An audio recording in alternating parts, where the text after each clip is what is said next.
Hello दोस्तों, स्वागत है आपका हमारे यूट्यूब चैनल याहू बाबा पे। ये हमारा जावास्क्रिप्ट कोर्स से रिलेटेड 77 ट्यूटोरियल है और इस कोर्स में आप जावास्क्रिप्ट का कंटेन्स मेथड सीखने वाले हैं। यहाँ पर देखिए, जैसे हमारे पास यहाँ पे एक डिव है और उस पर हमने एक आईडी लगाया हुआ है आउटर। ये मैं आपको एक एग्जांपल लेके समझा रहा हूँ और इसके अंदर मान लीजिए 3 डिव आ रहे हैं। 3 डिव भी हो सकते हैं या पैराग्राफ, हेडिंग, कुछ भी हो सकता है। और मान लीजिए इसके अंदर आप एक कोई ऐसा आईडी ढूंढ रहे हैं जिसका नाम है इनर। तो देखिए, अगर मैं ऐसे आउटर पेरेंट डिव से टारगेट करके उसके अंदर कोई डिव या क्लास कुछ ढूंढना चाहता हूं, तो उसके लिए जो मैं मेथड यूज करूंगा उसका नाम होता है कंटेन्स। कंटेन्स नाम के अंदर जब भी हम इसे यूज करते हैं तो ये हमारे को 2 ही तरीके की वैल्यू देता है और वो वैल्यू होती है बुलियन वैल्यू, मतलब कि ट्रू या फॉल्स। अब जब भी ये आउटर के अंदर हम ढूंढेंगे इनर को, तो जरूरी नहीं है कि इनर उसका चाइल्ड ही हो, वो उसका ग्रैंड चाइल्ड भी हो सकता है, वो उसका ग्रेट ग्रैंड चाइल्ड भी हो सकता है। और अगर कंटेन्स हम मेथड यूज कर रहे हैं तो वो उसका चाहे चिल्ड्रन है, चाहे ग्रैंड चाइल्ड है, चाहे ग्रेट ग्रैंड चाइल्ड है, वो उसका रिजल्ट ट्रू ही दे देगा अगर उसको वो अंदर मिल जाता है। मतलब कि अगर उसके अंदर वो कंटेन है तो उसको लिए वो आंसर देगा ट्रू। मगर अगर उसके अंदर वो नहीं मिलता उसको आईडी इनर नाम से, तो उसका आंसर रिटर्न कर देगा वो फॉल्स। तो आइए देखते हैं इसे प्रैक्टिकली। अब यहाँ पर देखिए, यहाँ पर हमने एक बेसिक सा अपना HTML का एक डॉक्यूमेंट बना लिया है और यहाँ पे हमारे पास एक डिव है जिसपे हमने टेस्ट नाम का आईडी लगाया हुआ और इसके अंदर एक हेडिंग आ रही है और 2 डमी पैराग्राफ आ रहे हैं। यहाँ आप देख रहे हैं, एक पैराग्राफ ये है और दूसरा पैराग्राफ ये है। आइए देखते हैं इसकी HTML। यहाँ देखिए, ये हमारा HTML का डॉक्यूमेंट है और यहाँ पे हमने एक आईडी लेकर टेस्ट नाम से एक डिव बनाया हुआ है और इसके अंदर हेडिंग है और 2 पैराग्राफ हैं।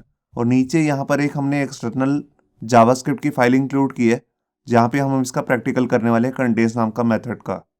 तो देखिए, सबसे पहले मैं यहाँ पर शुरू करता हूँ अपने वेरिएबल लेकर एक, और सबसे पहले मैं पेरेंट एलिमेंट को टारगेट करता हूँ जिसपे मैंने टेस्ट नाम का आईडी लगाया हुआ है। तो देखिए, मैंने यहाँ पर एक वेरिएबल ले लिया parent element, document dot gate element by ID. मैं आईडी से उसको टारगेट कर रहा हूँ और उसका नाम क्या है, उसका नाम है टेस्ट। ये देखिए, हमारे पास आईडी आ गया पेरेंट एलिमेंट। अब इसके बाद मैं उसके जिस चाइल्ड को टारगेट करना चाहता हूँ और कैसे करना चाहता हूँ, आईडी से या क्लास से, वो मेरे को अब लेना पड़ेगा। तो देखिए, यहाँ पर मैं एक वेरिएबल ले लेता हूँ जिसको मेरे को टारगेट करना है। तो मैं वेरिएबल का नाम भी टारगेट ही ले लेता हूँ और यहाँ पे लिखूंगा मैं document dot gate element by ID. और आईडी में एक आईडी ले लेता हूँ जिसका नाम मैं रख देता हूँ ABC। अभी मैंने ये यूज़ नहीं किया HTML में, मगर मैं अभी आपको करके दिखा रहा हूँ यहाँ पे। अब मैं यहाँ पर फाइंड करूंगा कि क्या ये टारगेट आईडी मतलब कि ABC टेस्ट के अंदर है कि नहीं। तो उसके लिए मेरे को कंटेन्स मेथड यूज करना पड़ेगा। तो देखिए, यहाँ पर मैंने एक वेरिएबल ले लिया फाइंड नाम से और मैंने यहाँ पर लिखा जैसे पेरेंट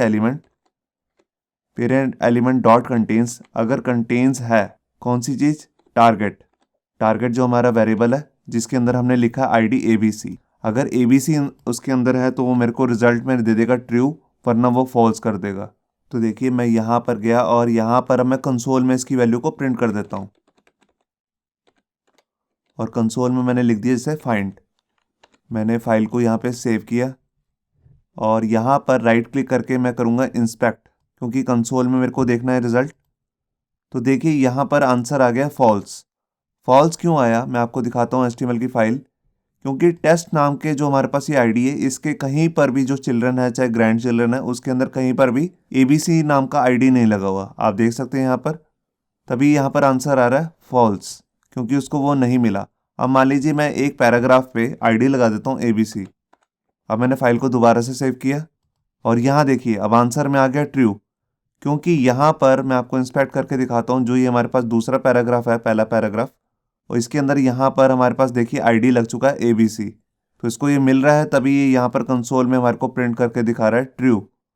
ये आईडी मैं कहीं पर भी लगाऊं, देखिए बेशक मैं ये आईडी दूसरे पैराग्राफ पे लगा दूं और मैंने फाइल को दोबारा से सेव किया, तो देखिए अभी भी ये ट्रू ही दिखा रहा है, क्योंकि इसका ये मिल रहा है। मगर अगर ये मैं पैराग्राफ को यहाँ से कट करके यहाँ पर एक डिव ले लेता हूँ और उसके अंदर इसको डाल देता हूँ। अब मैंने देखिए फाइल को दोबारा से सेव किया, देखिए यहाँ पर अभी भी आंसर आ रहा है ट्रू। ऐसा क्यों हो रहा है, क्योंकि टेस्ट नाम का जो डिव है हमारे पास, उसके अंदर कहीं पर भी ABC नाम का आईडी तो आ ही रहा है। बेशक वो उसका ग्रैंड चाइल्ड है, क्योंकि ये तो चिल्ड्रन थे S2 पैराग्राफ और डिव, मगर जो ये आईडी ABC है ये इसका ग्रैंड चिल्ड्रन बन गया, किसका, टेस्ट का। तो तब भी ये इसके अंदर ही आ रहा है, चाहे वो उसका चिल्ड्रन है चाहे ग्रैंड चिल्ड्रन है। मैं आपको ये बात पहले ही बता चुका हूँ, वो आंसर रिटर्न करेगा ट्रू अगर वो उसके अंदर कहीं पर भी है। तो यही काम होता है हमारे कंटेन्स नाम के मेथड का। वो देखता है कि वो जो पेरेंट के अंदर हम ढूंढ रहे हैं, मतलब कि जो उसका चिल्ड्रन है वो कंटेन करता है कि नहीं। अगर वो करता है तो वो रिटर्न कर देगा हमारे को फाइंड नाम के वेरिएबल में ट्रू या फॉल्स करके आंसर। होप सो आपको ये हमारा वीडियो ट्यूटोरियल अच्छा लगा होगा। अगर अच्छा लगा है तो वीडियो को प्लीज़ लाइक करना मत भूलिए। अगर आप ऐसे ही रेगुलर अपडेट्स चाहते हैं तो हमारे चैनल याहू बाबा को सब्सक्राइब करना मत भूलिए। Thank you.